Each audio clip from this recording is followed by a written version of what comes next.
So hey guys, how are you all? I hope that you guys are doing well and Merit List 2 is out now, and please do let me know your name in the comment section with your branch, and I hope that you guys already know this, that you guys have to report on 21st July to the Nagaland University Kohima campus for the physical verification. So this video is the part 2 of this video, and I hope that you guys have watched this video. So in this video we will talk about some more important things about Nagaland University, and these things you should know before coming to the Nagaland University Kohima campus. So let's begin our video. So guys, the first thing is English proficiency. What does it mean? So it simply means that you should know some basic terms in English. I'm not saying that you should know each and everything, but you should know some basic terms in English, that how to speak and how to understand that what the next person is saying to you, because it is very very important here in the Nagaland, because most of the people here speak English, and you should also know. And if you don't know how to speak and how to understand that what the next person is saying to you, so it will be very difficult for you guys to live here, to study here, to make some new friends here. So it will be going to very difficult for you guys. So I must say that you should try to learn some new words in English, some new sentence in English, and you should also learn that how to speak in English. So it's very important. So now let's move to the next topic of this video. So guys, now we will talk about your first year syllabus, not your first year, but your first semester syllabus.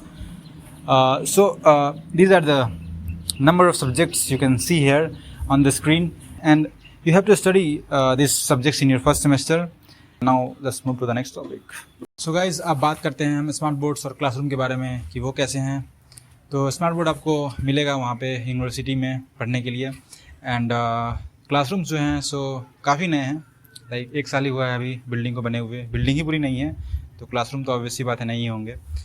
तो और जो lecture जो आपका होगा वो fully English में होगा. Starting में हो सकता है आपको ना समझ में आए, क्योंकि आप बाहर से आओगे, तो मे भी हो सकता है, मुझे भी हुआ था स्टार्टिंग में, लेकिन धीरे धीरे आपको आने लगा कि टीचर्स क्या पढ़ा रहे हैं, क्या बोल रहे हैं वो, तो धीरे धीरे आप समझ पाओगे.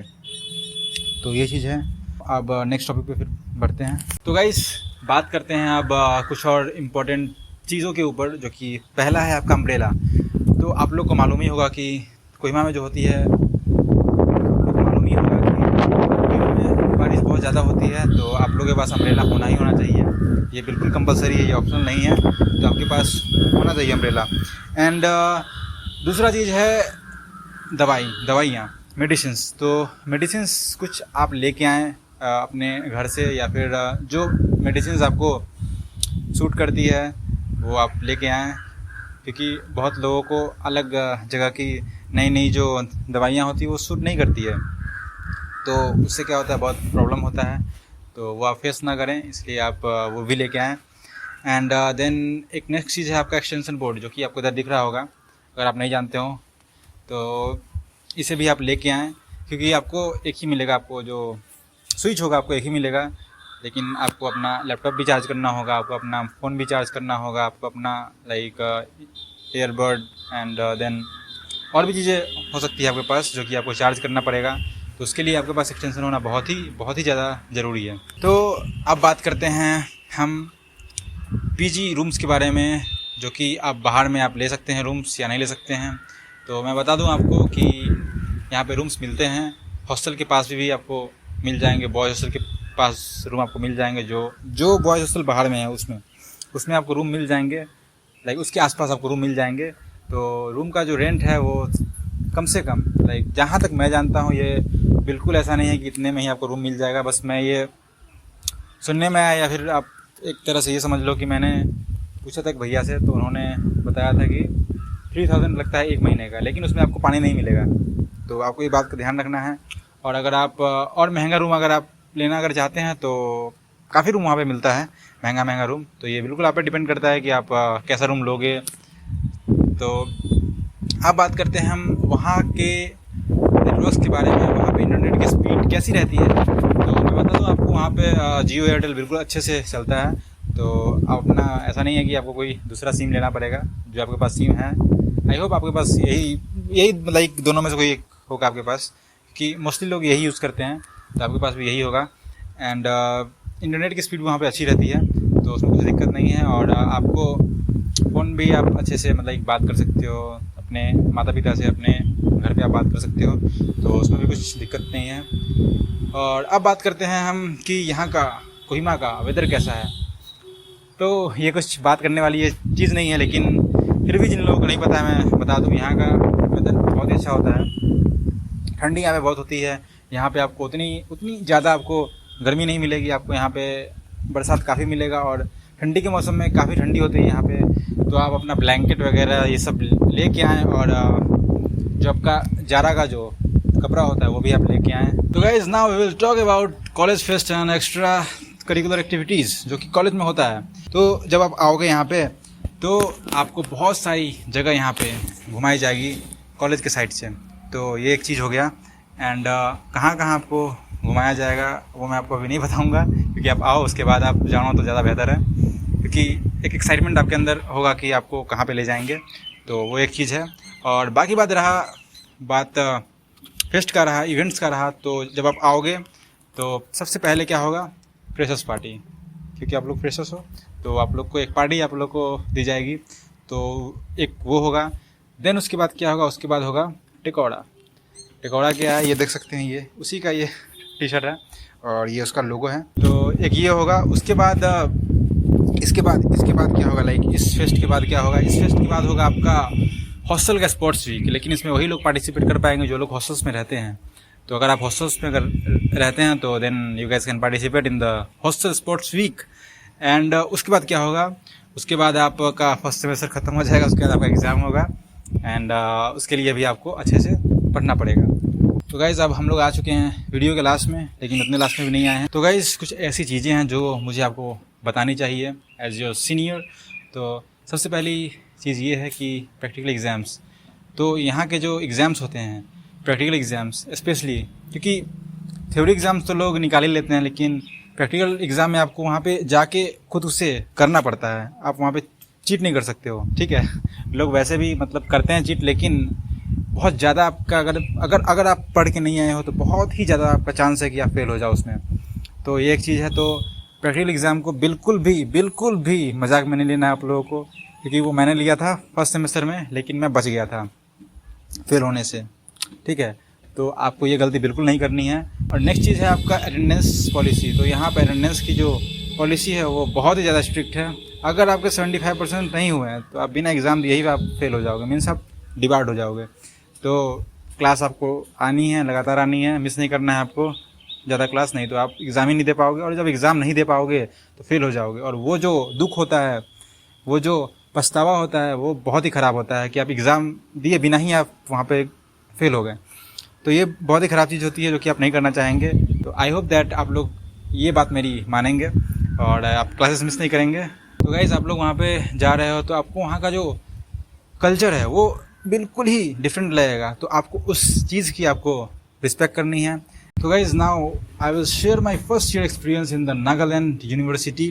तो कैसा रहा मेरा एक्सपीरियंस और क्या मैं आप लोग को बता सकता हूँ। तो फर्स्टली मैं जब वहाँ पे मैं गया था तो सब कुछ नया नया था और लाइक मैं काफ़ी ज़्यादा मैं एक्साइटेड था। नए मैंने लोगों से मिला वहाँ पे, वहाँ का जो कल्चर है उसे मैंने देखा जो कि काफ़ी नया था। और जो वहाँ के लोग हैं वो भी काफ़ी डिसिप्लिन लोग हैं वहाँ के। आप जाओगे तो आप काफ़ी कुछ वहाँ पे जाके आप नए चीज़ों के नए जो चीज़ हैं उसके बारे में आप सीखोगे। एंड आप ट्राई करना कि आप काफ़ी लोगों से आप बात करो वहाँ पे, क्योंकि जितने लोगों से आप बात करोगे उतना आपका नॉलेज बढ़ेगा, उतना आप लोगों के बारे में आप जान पाओगे, जो कि एक लाइक बहुत ही अच्छा एक्सपीरियंस होता है। आप ज़रूर ये सब ट्राई करना और लोगों से आप बात करने का आप लोग ट्राई करना। एक चीज़ मैं और बता दूँ, यहाँ का जो अटेंडेंस जो पॉलिसी है वो बहुत ही ख़तरनाक है। अगर आपका 75% नहीं पूरा हुआ then you guys will be divided means आप लोग एग्ज़ाम नहीं दे पाओगे। और बिना एग्ज़ाम दिए फेल करना गाइस बहुत ही तकलीफ़ होगी आपको, आप नहीं करना चाहेंगे ये। तो आप लोगों को ये सब नहीं करना है। आप लोग को क्लासेस आनी है, मस्ती अपनी जगह है, लेकिन क्लासेस आपको आनी है। और मैं ये नहीं बोल रहा हूँ कि आप लोग मस्ती नहीं करना, ज़रूर करना। अपने फर्स्ट ईयर में मैंने भी किया था, आप भी करो। मैं ये नहीं कर रहा कि नहीं करना है, ज़रूर करो आप मस्ती, लेकिन क्लासेस के साथ, क्लासेस आपको आनी है, नहीं तो आप एग्ज़ाम नहीं दे पाओगे। एंड एक और बात मैं आपको बताना चाहूँगा, जो कि है यहाँ के प्रैक्टिकल एग्ज़ाम्स। देखिए स्टार्टिंग में हम लोग आते हैं, 12th पास होके आते हैं, कोई ड्रॉप लेके आएगा, तो हम लोग क्या करते हैं, प्रैक्टिकल एग्ज़ाम्स को उतना ये नहीं लेते हैं, ठीक है भाई हो जाएगा, पास हो जाएंगे ऐसा करके। तो आपको ये गलती बिल्कुल नहीं करनी है जो गलती मैंने की थी फर्स्ट सेमेस्टर में। मैंने बहुत ही हल्के में ले लिया था प्रैक्टिकल एग्ज़ाम को। मैं फ़ेल तो नहीं हुआ था, लेकिन फ़ेल होते होते मैं बच गया था, ठीक है। तो आपको वो नहीं करना है। कुछ यहाँ के जो लोकल्स फूड हैं वो आप ट्राई कर सकते हैं और इन्जॉय कर सकते हैं। एंड यहाँ पे काफ़ी कुछ घूमने वाला भी है, तो आप जाएं, घूमें, बाहर निकलें और काफ़ी कुछ आपको यहाँ से सीखने को मिलेगा। नई जगह होगी तो काफ़ी कुछ आप लोग सीख पाएंगे। और लास्ट में मैं यही बोलना चाहूँगा कि अगर आप आ रहे हैं अच्छे से आएँ और आप लोग को हैप्पी जर्नी अगर आप आ रहे हैं तो। एंड अगर आप ये वीडियो अगर देख रहे हैं तो प्लीज़ मेक श्योर दैट कि आप लोग मेरे चैनल को सब्सक्राइब कर लें, क्योंकि आप लोग भी जानते हैं मैं लगातार आप लोग के लिए वीडियो में बनाते जा रहा हूँ। आई होप मैंने बहुत सारी चीज़ों के बारे में मैंने आपको बता दिया है। तो मिलते हैं फिर नेक्स्ट वीडियो में या फिर कॉलेज में, पता नहीं अब नेक्स्ट वीडियो अब आया है नहीं है, आ भी सकती है, ऐसा कुछ है नहीं अगर आप लोग बोलोगे तो। और बाकी एक बच्चा मुझसे पूछ रहा था कि यहाँ के मेस फूड कैसे हैं, तो देखिए मेस फूड तो कहीं का भी आपको अच्छा नहीं लगेगा। क्यों? क्योंकि आप एक ही खाना आप बार बार आप जाओगे खाते, तो एक टाइम के बाद आप बोर हो जाओगे इस खाने से, तो आपको नहीं अच्छा लगेगा। तो ये हर जगह का यही सीन है। तो आप लोग आएँ और थोड़ा तो भाई करना पड़ेगा सेक्रीफाइस, है ना। गवर्नमेंट कॉलेज है तो अगर आपको चाहिए तो थोड़ा तो आपको करना पड़ेगा, सेक्रीफाइस आपको करना पड़ेगा। एंड अगर आप नहीं करना चाहते हैं तो देन आप प्राइवेट में जाइए, वहाँ पे तो आपको क्या जो चाहोगे सो मिलेगा आपको। खाना ऐसा रहता है कि आप रह सकते हो, ऐसा नहीं है कि बहुत ज़्यादा दिक्कत होगा आपको, तो उतना भी आप टेंशन ना लें तो ठीक है। एंड बाहर से भी आप कुछ खा सकते हैं, तो वो भी एक ऑप्शन है। तो आई होप मैंने आपको काफ़ी कुछ अभी तक बता दिया होगा एंड आप लोग के सारे डाउट्स जो हैं क्लियर हो गए होंगे। स्टिल अगर आपके पास कुछ डाउट है तो आप लोग नीचे कमेंट कर सकते हैं। और अगर यूनिवर्सिटी के बारे में आप पहले और कुछ ज़्यादा अगर जानना चाहते हैं, कुछ अपनी आंखों से देखना चाहते हैं, तो आप मेरे इंस्टाग्राम पे जाएं, वहाँ पे एक हाइलाइट्स का ऑप्शन होगा, या फिर मेरा जो पोस्ट है आप वो सब आप देख सकते हैं। वहाँ से आपको काफ़ी कुछ आइडिया हो जाएगा कि हाँ वहाँ पे कैसा है, कैसा दिखता है, वहाँ का मौसम कैसा है, वहाँ के लोग कैसे हैं, तो काफ़ी कुछ वहाँ से आप देख पाएंगे। तो आप ज़रूर वहाँ पे जाएं, इंस्टाग्राम पे मुझे फॉलो करें और वहाँ जाके आप हाइलाइट्स देखें, वहाँ पे काफ़ी चीज़ें हैं वहाँ पे। तो फिर मिलते हैं फिर नेक्स्ट वीडियो में। अब सब कुछ मैंने बता दिया है, तो आई होप कुछ नहीं बचा है। तो मिलते हैं नेक्स्ट वीडियो में। ये बात मैं 5 बार में बोल चुका हूँ, ठीक है, और कोई बात नहीं है। तो मिलते हैं नेक्स्ट वीडियो में। चलिए बाय बाय।